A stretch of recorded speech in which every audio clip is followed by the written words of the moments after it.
ବୈଶାଖର ଝାଞ୍ଚି ଖରା। ସକାଳୁଆ ଅଫିସ ଛୁଟି ହେଲା ବେଳକୁ ଦିନ ଗୋଟାଏ। ତରତର ହୋଇ ଭ୍ୟାଣ୍ଟି ବ୍ୟାଗଟା କାନ୍ଧରେ ଗଳାଇ ଟେବୁଲ ଡୟାରେ ତାଲା ପକାଇଲା ପୁଷ୍ପିତା। ଅଫିସଠାରୁ ତା ଘରର ଦୂରତ୍ୱ ମାତ୍ର 6 କିଲୋମିଟର। ସେଇତକ ରାସ୍ତା ତାକୁ ଅତିକ୍ରମ କରିବାକୁ ହେବ ସାଇକେଲରେ। ଘରେ ତେଣେ ମା ଅପେକ୍ଷା କରିଥିବ। ସାନ ଭଉଣୀ କଳ୍ପିତା ବି ଫେରି ଆସିଥିବ କଲେଜରୁ। ସେ ଫେରିଲେ ସମସ୍ତେ ସାଙ୍ଗ ହୋଇ ପଖାଳ ଖାଇବେ। ମା ହାତର ପଖାଳ ସାଙ୍ଗକୁ ଆଳୁ ଭରତା ଆଉ ବଡ଼ିଚୁରା କଥା ମନେ ପଡ଼ିବାରୁ ଭୋକଟା ଦ୍ୱିଗୁଣିତ ହୋଇଗଲା ପୁଷ୍ପିତାର। ଆଉ ମାତ୍ର ଅଧଘଣ୍ଟାର ରାସ୍ତା ଅତିକ୍ରମ କରିଗଲେ ତା ଘର। ସାଇକେଲର ବେଗ ବଢ଼ାଇ ଦେଲା ସିଏ। ଘର ପ୍ରାୟ ଆଉ 2 କିଲୋମିଟର ବାକି ଅଛି। ପଛରୁ ଶୁଣାଗଲା କାହାର ସ୍ୱର, ଆରେ ପୁଷ୍ପିତା, ଟିକେ ଶୁଣ ମ, ତମ ସାଙ୍ଗରେ କଥା ଅଛି। ପଛକୁ ମୁହଁ ଫେରାଇ ଦେଖିଲା ବେଳକୁ ତାଙ୍କ ସାହିର ପ୍ରଦୋଷ ତାହାଠାରୁ ହାରାହାରି 10 ବର୍ଷ ବଡ଼। ପାଠଶାଠ ବୋଲି କିଛି ନାହିଁ। 3 ଥର ମେଟ୍ରିକରେ ଫେଲ ହେଲା ବୋଲି ତା ବାପା ତାକୁ ପାଖ ବଜାର ଷ୍ଟେସନାରୀ ଦୋକାନଟିଏ କରି ବସାଇ ଦେଇଛନ୍ତି। ନିହାତି ଅଭଦ୍ର ଆଉ ବିଶୃଙ୍ଖଳିତ ଚରିତ୍ର ହେତୁ ସାହିରେ ତାର ବଦନାମ ସବୁଠୁ ବେଶୀ। ସେ ପୁଣି କାହିଁକି ଡାକୁଛି ପୁଷ୍ପିତାକୁ? ତାଠି ତାର ବା କି କାମ? ଅନିଚ୍ଛା ସତ୍ତ୍ୱେ ରାସ୍ତାରେ ଗୋଡ଼ ଲଗାଇ ଦଣ୍ଡେ ଠିଆ ହେଲା ପୁଷ୍ପିତା। ପଚାରିଲା, କ'ଣ କହୁଛ? ତମର ମୋ ଠିକ୍ କ'ଣ କାମ ଅଛି? କାହିଁକି ବାଟ ମଝିଟାରେ ଡାକ ଛାଡ଼ିଛ? ପୁଷ୍ପିତାର ଲଗାତାର ପ୍ରଶ୍ନବାଣରେ ଟିକିଏ ହଡ଼ବଡ଼େଇ ଗଲା ପ୍ରଦୋଷ। ସାକୁଲେଇ ହୋଇ ପାଖକୁ ଆସୁଅଛି କହିଲା, ନାଇଁ ମ ପୁଷ୍ପ, ତୁ ଆମ ସାହିର ସବୁଠୁ ଭଲ ଝିଅ। ପାଠରେ ସାଠରେ ରୂପରେ ଗୁଣରେ ସମସ୍ତଙ୍କଠାରୁ ଆଗୁଆ। ଏବେ ତ ପୁଣି ସରକାରୀ ଚାକିରିଟିଏ କରିଛୁ। ତୁ ଆମ ସାହିର ହୀରା। ତୋର ଏଇ ନିଆରାପଣ ଯୋଗୁଁ ତୋତେ ସମସ୍ତେ ଭଲ ପାଆନ୍ତି। ମୁଁ ବି ତୋତେ ବହୁତ ଶ୍ରଦ୍ଧା କରେ। ସେଇ କଥାଟା ତୋତେ କହିବି ବୋଲି ଅନେକ ଦିନ ଭାବିଛି। ସାହି ଭିତରେ କଥା ହେଲେ କାଳେ କିଏ କ'ଣ ଭାବିବ, ସେଇଥିପାଇଁ ମୁଁ ଏଠି ତୋତେ ଅପେକ୍ଷା କରି ଠିଆ ହୋଇଛି। ଟିକେ ରହ, 2 ପଦ କଥାବାର୍ତ୍ତା ହେବା, ତାପରେ ତୁ ଚାଲିଯିବୁ ତୋ ବାଟରେ, ଆଉ ମୁଁ ମୋ ବାଟରେ। ରାଗରେ ଚାହିଁକି ଉଠିଲା ପୁଷ୍ପିତା। ଓଃ, ଏଇ କଥା କହିବ ବୋଲି ଏ ଉଦୁଉଦିଆ ଦ୍ୱିପ୍ରହରେ ତମେ ମୋତେ ବାଟରେ ଅଟକାଇଛ ନୁହେଁ? ରାସ୍ତାରେ ଯାଉଥିବା ଲୋକମାନେ କ'ଣ ଭାବିବେ ସେ କଥା ଚିନ୍ତା କରିଛ? ତା ଛଡ଼ା ତମେ ଚାହିଁଥିଲେ ତ ଆମ ଘରକୁ ଆସି ବୋଉ ଆଗରେ ଏ କଥା ସବୁ ମୋତେ କହିପାରିଥାନ୍ତ। ଏଠି ଅଧା ବାଟରେ ମୋତେ ଛିଡ଼ା କରେଇ ଗପିବା କ'ଣ ସୁନ୍ଦର ଦେଖାଯାଉଛି? ପାଖକୁ ଲାଗି ଆସି ପ୍ରଦୋଷ ତା ହାତକୁ ଗୋଟିଏ ଲଫାପା ବଢ଼ାଇ ଦେଲା। ମୁହଁ ତଳକୁ କରି କହିଲା, ନାଇଁ ଯେ ପୁଷ୍ପ, ମନ ଖୋଲି ତୋତେ ସବୁ କଥା କହିବାର ସାହସ ଜୁଟାଇ ପାରିଲି ନାହିଁ। ଅନେକ ଦିନ ହେବ ଏଇ ଚିଠିଟାରେ ମୋ ମନରେ ଅକୁହା କଥା ସବୁ ଲେଖି ସାଇତି ରଖିଛି।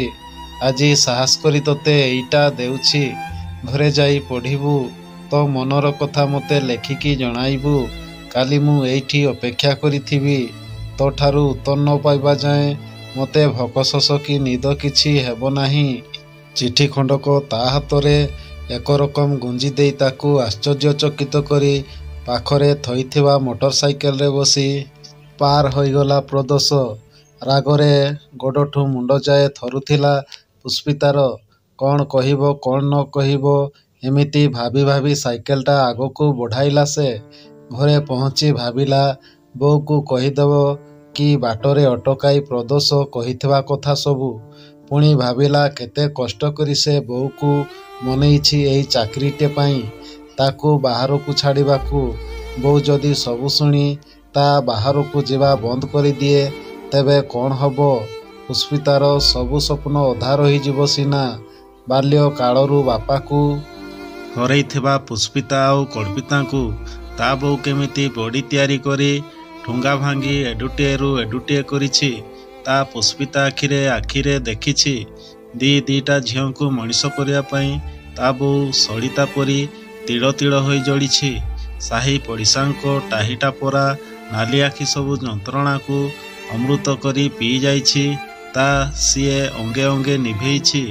ଆଜି ଆଉ ତାକୁ ଦୁଃଖ ଦେବାକୁ ସାହସ ହେଲା ନାହିଁ ପୁଷ୍ପିତାର। ଏଇ ସମସ୍ୟାଟା ତାର, ତାକୁ ସେ ନିଜେ ହିଁ ସମାଧାନ କରିବ। ବୋଉକୁ ଆଉ ସେ କଥା କହିଲା ନାହିଁ। ସେ ଘର ଭିତରକୁ ସାଇକେଲଟା ପୁରାଉ ଡାକ ଛାଡ଼ିଲା ପୁଷ୍ପିତା। ବୋଉ ଭାରି ଭୋକ, ଭାତ ବାଢ଼, ମୁଁ ଧୁଆ ଧୋଇ ହୋଇ ଆସିଲେ ଖାଇବା। ଝିଅକୁ ଦେଖି ତରତର ହୋଇ ଭାତ ବାଢ଼ି ବସିଲେ ବାସନ୍ତୀ ଦେବୀ। ଡାକ ପକାଇଲେ ସାନ ଝିଅ କଳ୍ପିତାକୁ, ଟିକି ପିଆଜ ଦିଟା ଛଡ଼େଇ ଦେ, ଅପା ଆସିଲାଣି, ଶୀଘ୍ର ଆସ, ଦିଜଣ ମିଶି ଖାଇବୁ। ପଖାଳ ଦିଟା ଖାଇଦେଇ ବୋଉ ଆଉ କଳ୍ପିତା ଶୋଇଗଲା ପରେ ଆସ୍ତେ କରି ଭ୍ୟାଣ୍ଟି ବ୍ୟାଗରୁ ପ୍ରଦୋଷ ଦେଇଥିବା ଚିଠିଟିକୁ ବାହାର କଲା ପୁଷ୍ପିତା। ଖୋଲି ପଢ଼ିବାକୁ ଆରମ୍ଭ କଲା। ନିଛକ ପ୍ରେମ ପତ୍ରଟିଏ। ନିହାତି ଅଶାଳୀନ ଭାଷାରେ ପ୍ରେମ ନିବେଦନ କରିଛି ପ୍ରଦୋଷ। ତାକୁ ବାହା ହୋଇ ଘର ସଂସାର କରିବ, ତାକୁ ରାଣୀ କରି ରଖିବ, ତା ପରିବାରର ଦାୟିତ୍ୱ ନେଇ ଇତ୍ୟାଦି ଇତ୍ୟାଦି ଅନେକ ପ୍ରତିଶ୍ରୁତି ସହିତ ତା ସୌନ୍ଦର୍ଯ୍ୟର ଅନେକ ପ୍ରଶଂସା କରିଛି। ତାକୁ ନ ପାଇଲେ ତା ଜୀବନ ବ୍ୟର୍ଥ ହୋଇଯିବ, ସେ ପାଗଳ ହୋଇଯିବ, ଏମିତି ଅନେକ କଥା ଲେଖିଛି ପ୍ରଦୋଷ। ଭୀଷଣ ରାଗରେ ମୁଣ୍ଡଟା ଝାଇଁ ମାରିଗଲା ପୁଷ୍ପିତାର। ସେ ଭାବି ପାରୁନଥିଲା ଯେ ପ୍ରଦୋଷ ଏମିତି ଦୁଃସାହସ କେମିତି କରିପାରିଲା। ଏକ ସାହିରେ ରହୁଥିଲେ ବି ଦିନେ ହେଲେ ତା ସହିତ ତାର କଥାବାର୍ତ୍ତା ନାହିଁ, ତାଙ୍କ ଘରକୁ ବି ତାର ଯିବା ଆସିବା ନାହିଁ। କ'ଣ କେମିତି ସମ୍ପର୍କ ବାନ୍ଧିଲା ପ୍ରଦୋଷ ମନରେ। ଦୀର୍ଘ ଦିନ ଧରି ସେ ଯେ ତାର ଆଲକ୍ଷ୍ୟରେ ତାକୁ ଅନୁସରଣ କରୁଛି, ଏକଥା ପ୍ରଥମ କରି ଜାଣିଲା ପୁଷ୍ପିତା। ଏମିତି ଏକତରଫା ପ୍ରେମ କରି କରି ପ୍ରଦୋଷର ମୁଣ୍ଡଟା ପୁରା ଖରାପ ହୋଇଯାଇଛି ବୋଲି ଅନୁମାନ କଲା ସେ। ସେ ତ କେବେ ବି ପ୍ରଦୋଷ କଥା ଭାବି ନାହିଁ କି ତା ସହିତ କୌଣସି ସମ୍ପର୍କ ମଧ୍ୟ ରଖିବାକୁ ଚାହିଁ ନାହିଁ। ତେବେ କ'ଣ ଦେଖି ପ୍ରଦୋଷ ଏମିତି ଭାବିଲା? ପ୍ରଦୋଷ ମନକୁ ଏକଥା ଆସିଲା କେମିତି? ପୁଷ୍ପିତାର ମୁଣ୍ଡଟା ଗୋଳମାଳ ହୋଇ ଯାଉଥିଲା ସବୁ ଭାବି ଭାବି। ରାତି ସାରା ତାକୁ ନିଦ ହେଲା ନାହିଁ। ସକାଳୁ ଉଠି ନିତିଦିନିଆ ଢଙ୍ଗରେ ଅଫିସ ବାହାରିଲା ସେ। ମନେ ମନେ ସ୍ଥିର କଲା ପ୍ରଦୋଷକୁ ସେ କୌଣସି ଉତ୍ତର ଦେବ ନାହିଁ। କିଛି ଦିନ ଅଣଦେଖା କଲା ପରେ ସେ ଆପେ ଆପେ ତାଠୁ ଦୂରେଇ ଯିବ। ଅଫିସରେ ପହଞ୍ଚି ଗତାନୁଗତିକ ଭାବରେ କାମରେ ମଜିଗଲା ପୁଷ୍ପିତା। ଅଫିସ ସରିଲା ପରେ ଘରକୁ ଫେରିଲା ବେଳକୁ ମନକୁ ଆସିଲା ପ୍ରଦୋଷର କଥା। କେମିତି ଏକ ଅଜଣା ଭୟରେ ଶିହରିତ ହୋଇଗଲା ସେ। ଯଦି ପୁଣି ଆଜି ରାସ୍ତାରେ ଅଟକାଏ ପ୍ରଦୋଷ, ତାହେଲେ କ'ଣ କରିବ ସେ? ପାଟି କରି ଲୋକଙ୍କୁ ଡାକିବ ନା ନିଜେ ରୋକଠୋକ ଶୁଣାଇ ଦେବ ଦିପଦ ତାକୁ? ଯଦି ତା ସହ ପ୍ରଦୋଷ ଜବରଦସ୍ତି କରେ, ତେବେ ଲୋକହସା ହେବା ଛଡ଼ା ଅନ୍ୟ ଗତି ନାହିଁ। ଘରକୁ ଯିବାକୁ ସେଇ ଗୋଟାଏ ମାତ୍ର ବାଟ। ଯାହା ହେଲେ ବି ସେଇ ବାଟ ଦେଇ ତାକୁ ଯିବାକୁ ପଡ଼ିବ। ମନରେ ସାହସ ବାନ୍ଧିଲା ପୁଷ୍ପିତା। ଯାହା ବି ହେଉ ସେ ପରିସ୍ଥିତିର ସାମ୍ନା କରିବ, ଡରିବ ନାହିଁ। ତରତର ହୋଇ ସାଇକେଲ ପ୍ୟାଡେଲରେ ଗୋଡ଼ ଚଲାଇଲା ସେ। କିଛି ବାଟ ଗଲା ପରେ ଦେଖିଲା ପ୍ରଦୋଷର ମୋଟର ସାଇକେଲ ଥୁଆ ହୋଇଛି ରାସ୍ତା କଡ଼ରେ। କିଛି ବାଟ ଆଗରେ ଯାଇ ଛିଡ଼ା ହୋଇଛି ପ୍ରଦୋଷ। ମୁହଁରେ ଉତ୍କଣ୍ଠାର ଚିହ୍ନ ସୁସ୍ପଷ୍ଟ। ତାକୁ ଦେଖି ହାତ ଠାରି ଡାକିଲା ପ୍ରଦୋଷ। ନ ଦେଖିଲା ଭଳି ସାଇକେଲ ଆଗକୁ ଗଡ଼ାଇ ନେଲା ପୁଷ୍ପିତା। ଲମ୍ବା ଲମ୍ବା ପାହୁଣ୍ଡ ପକାଇ ପୁଷ୍ପିତାର ସାଇକେଲ ଆଗକୁ ଆସିଗଲା ପ୍ରଦୋଷ। ଟିକିଏ ଚଢ଼ା ଗଳାରେ କହିଲା, ତତେ ପରା ଡାକୁଛି, ମୋ କଥା ଶୁଣିପାରୁନୁ ନା କ'ଣ? ମୁହଁ ବୁଲେଇ ଚାଲି ଯାଇଥିବା ସାଇକେଲ ହ୍ୟାଣ୍ଡେଲକୁ ଧରି ଅଟକାଇ ଦେଲା ପ୍ରଦୋଷ। ମୋ ପ୍ରଶ୍ନର ଉତ୍ତର ଦେଇ କରି ଯା ପୁଷ୍ପ। ମୁଁ ତ ମୁହଁରୁ ଉତ୍ତର ଶୁଣିବି ବୋଲି ଏଠି ସକାଳୁ ଠିଆ ହୋଇ ରହିଛି। ମୁଁ ତୋତେ ମୋ ଜୀବନଠାରୁ ବି ଅଧିକ ଭଲ ପାଏ ପୁଷ୍ପ। ତୋତେ ନ ପାଇଲେ ମୋ ଜୀବନ ହାରିଦେବି। ତୁ ଖାଲି ହଁ କର ପୁଷ୍ପ। ମୁଁ କାଲି ତୋତେ ଆମ ଘରକୁ ରାଣୀ କରି ନେଇଯିବି। ତୁ ଯାହା କହିବୁ ମୁଁ ସବୁ ମାନିବି। ମୋତେ ନିରାଶ କରନା ପୁଷ୍ପ। ଭାବାବେଗରେ ସେ ପୁଷ୍ପର ଦୁଇ ହାତକୁ ମୁଠାଇ ଧରି ତା ଆଡ଼କୁ ଟାଣିବାକୁ ଲାଗିଲା। ପୁଷ୍ପିତାର ଆଖି ଲଜ୍ଜା ଅପମାନରେ ନିଆଁ ଭଳି ଜଳିବାକୁ ଆରମ୍ଭ କରିଥାଏ ସେତେବେଳକୁ। ଶରୀରର ସମସ୍ତ ବଳ ପ୍ରୟୋଗ କରି ସେ ଠେଲିଦେଲା ପ୍ରଦୋଷକୁ ଦୂରକୁ। ଦୁଇ ହାତରେ ଢୋ ଢୋ କରି କଷିଦେଲା ଦି ଚଟକଣି ତା ଗାଲରେ। ରାଗରେ ଗର୍ଜନ କରି ଉଠିଲା ସେ। ଶୈତାନ ପାଜି, କ'ଣ ଭାବିଛୁ ତୁ ନିଜକୁ? आमे गरीब बोली कौन आमर इज्जत महत कौन किछि नाही। तू बीच रास्तार अटकाई मते प्रेम निवेदन करिबू कौन देखी तोते प्रेम करिबी कह। तोर धन संपत्ति पाठ पढ़ा सुंदर मुखमंडल ना तोर भद्र नम्र व्यवहार तू निजकू केउ गुण रे मोर योग्य बोली भावुछु। निजे तुलना करी देख तू केउठी मु केउठी तापरे प्रेम निवेदन करिबू। लंपट कापुरुष बाटरे धरी टणा अटरा कले प्रेम हुए नाही घृणा हुए। दुई जनक पाटितुंड शुणी आस्ते आस्ते पथचारी माने जमा होई गले। तांको भितरु जणे दुई जण मध्य प्रदोषकु धरी भल करी दुईटा उत्तम मध्यम देवारे लागि गले। पुष्पिता को बुझासुझा करी साइकेल धरई घर को पठाई देले। घरे पहुँचला बेलकू 2 घंटा डेरी। ता बाट को अनाई अनाई बो खाली घरू दांड द्वार आउ दांड द्वारू घर एमिति एपट सेपट हेउछि।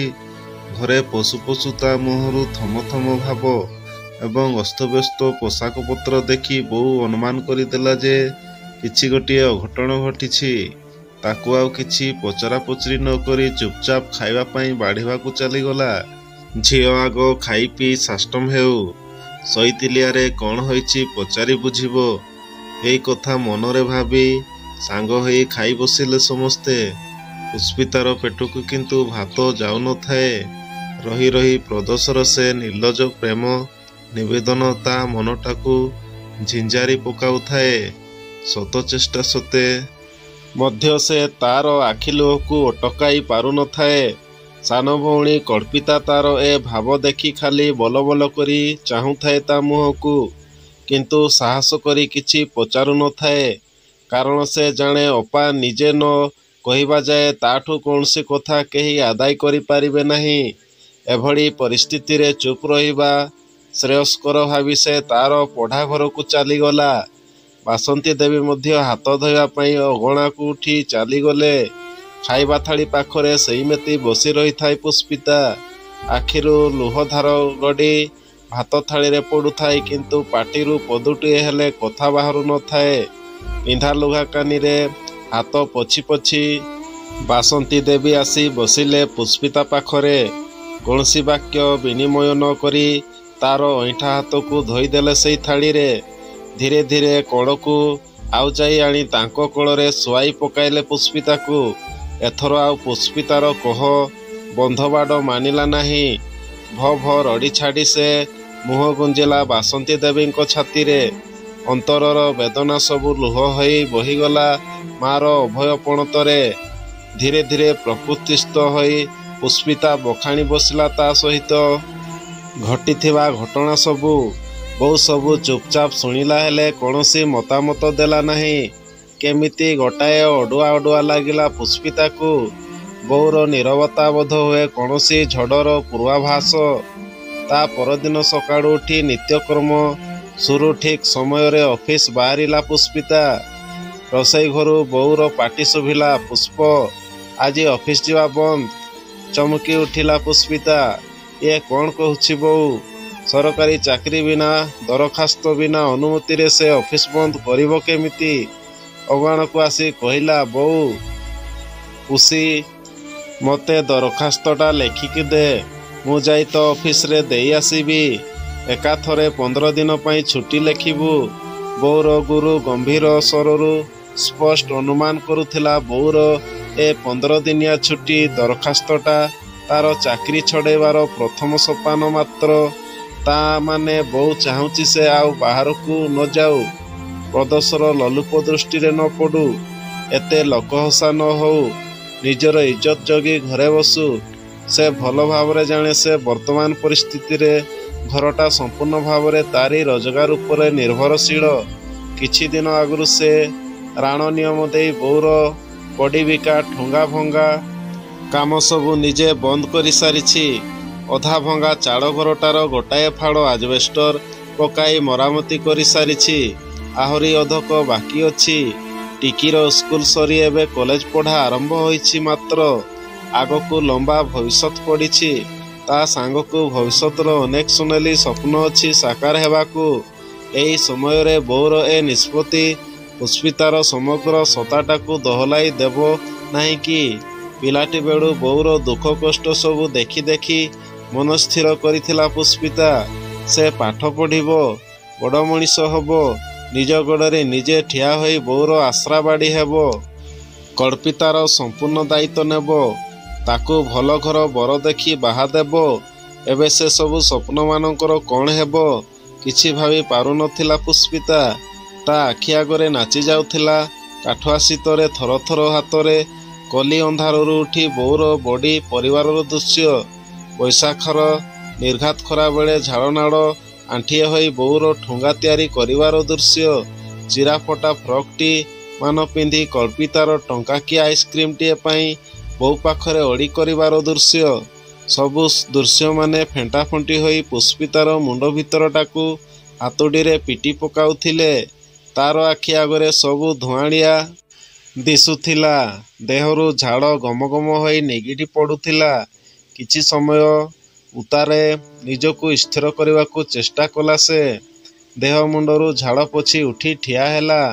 ବୋଉକୁ କହିଲା, ତୁ କ'ଣ ଭାବୁଛୁ? 15 ଦିନ ମୁଁ ଅଫିସ ନ ଗଲେ ପ୍ରଦୋଷ ଚୁପ୍ ହୋଇ ବସି ପଡ଼ିବ, ମୋ କଥା ଭୁଲିଯିବ। ନାଇଁ ବୋଉ, ସେ ସେମିତି କରିବନି। ମୁଁ ଅଫିସ ନ ଗଲେ ସେ ଘରକୁ ଆସିବ, ତାର ସାହସ ବଢ଼ିବ, ମୋ ସହିତ ସେ ଟିକିକୁ ବି ହଇରାଣ କରିବ। ମୁଁ ଡରିଗଲେ ହାରିଯିବି ବୋଉ। ପ୍ରଦୋଷର ଦୁଃସାହସ ବଢ଼ି ଚାଲିବ। ତା ଅପେକ୍ଷା ବରଂ ତାକୁ ପ୍ରତିରୋଧ କରିବା ଦରକାର। କାଲି ସେ ଲୋକମାନଙ୍କ ଦ୍ୱାରା ଅପମାନିତ ହୋଇଛି। ଆଜି ମୁଁ ଥାନା ପୁଲିସରେ ଅଭିଯୋଗ କରିବି। ସେ ଆଇନ ଅନୁସାରେ ଦଣ୍ଡ ପାଇବ। ତାକୁ ଦଣ୍ଡ ପାଇବାର ଦେଖିଲେ ଅନ୍ୟମାନେ ବି ଶିକ୍ଷା ପାଇବେ।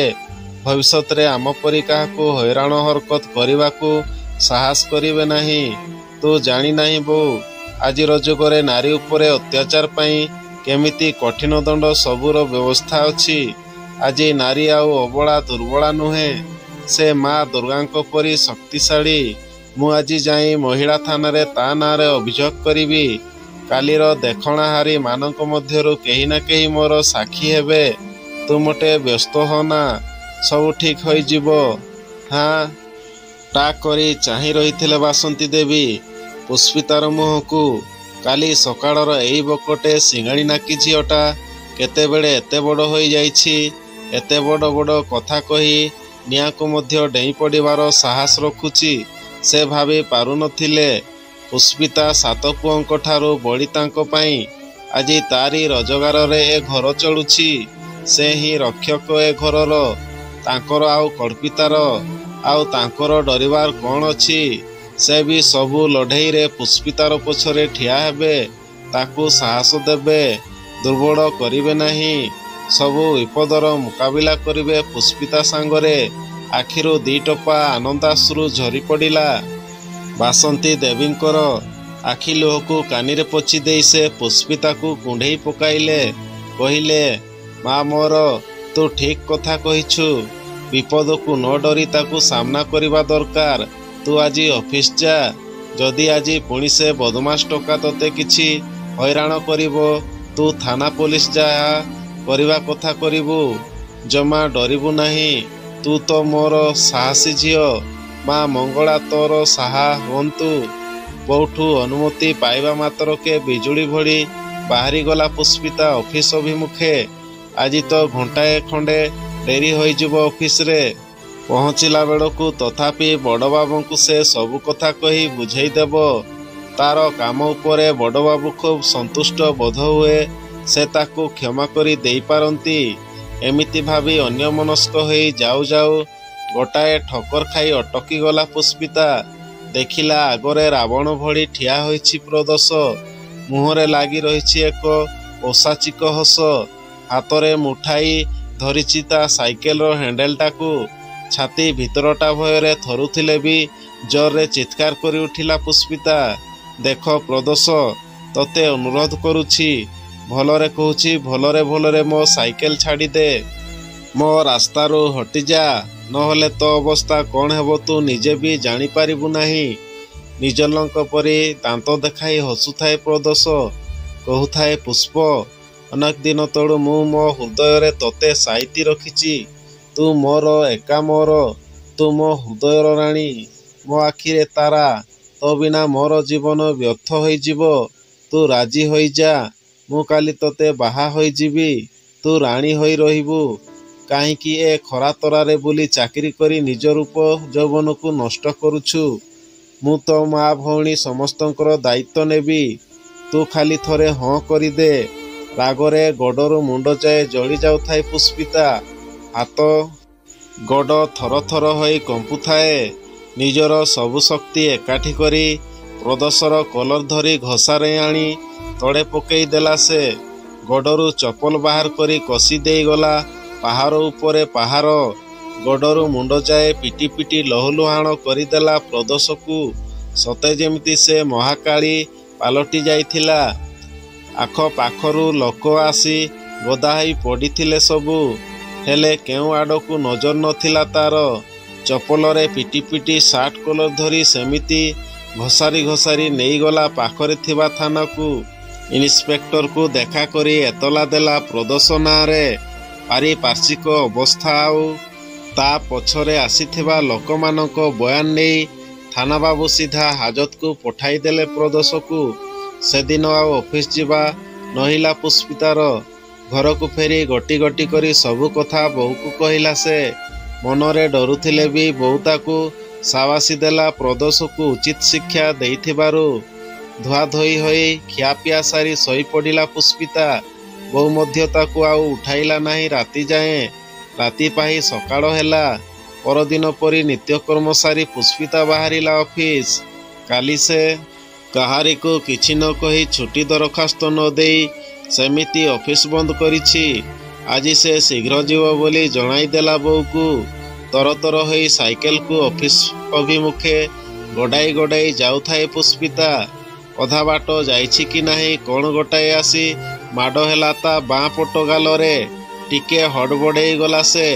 ପରକୁ ପର ଆଉ ଗୋଟାଏ ମାଡ଼ ବସିଲା ତା ବେକ ପାଖରେ। ତା ପରକୁ ଆଉ ଗୋଟାଏ ପିଠି ଉପରେ। ସତେ କି ନିଆଁ ପିଣ୍ଡୁଳା ମାନେ କିଏ ଫିଙ୍ଗିଦେଲା ତା ଉପରକୁ। ଚତୁର୍ଦ୍ଦିଗ ଅନ୍ଧାର ଦିଶିଲା ପୁଷ୍ପିତାକୁ। ସାଇକେଲରୁ ତଳେ ପଡ଼ିଗଲା ସିଏ। ଆଖି କାନ ନାକ ଦେହ ମୁଣ୍ଡ ସବୁଆଡ଼େ ତାର ନିଆଁ ଚରି ଯାଉଛି। ବୋଉଲ ବୋଲି ଚିତ୍କାର କରି ତଳେ ଲଡ଼ିଗଲା ପୁଷ୍ପିତା। ପଥଚାରୀମାନେ ଧାଁ ଦଉଡ଼ କରି ଆସି ଜମା ହୋଇଗଲେ ତା ପାଖରେ। କିଏ କିଏ ଚିତ୍କାର କରୁଥାନ୍ତି, ଆରେ ଧାଇଁ ଆସ, ଏ ଝିଅକୁ ଏସିଡ୍ ମାଡ଼ ହୋଇଛି। କିଏ କହୁଥାଏ, ଆରେ ପୁଲିସକୁ ଖବର ଦିଅ, ଏଇଟା ପୁଲିସ କେସ୍।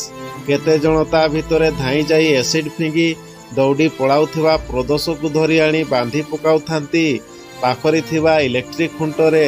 ତଳେ ପଡ଼ି ଛଟପଟ ହେଉଥିବା ପୁଷ୍ପିତା ଆଖିରେ ଘଟି ଯାଉଥାଏ ଅମାବାସ୍ୟର କଳା ଅନ୍ଧାର।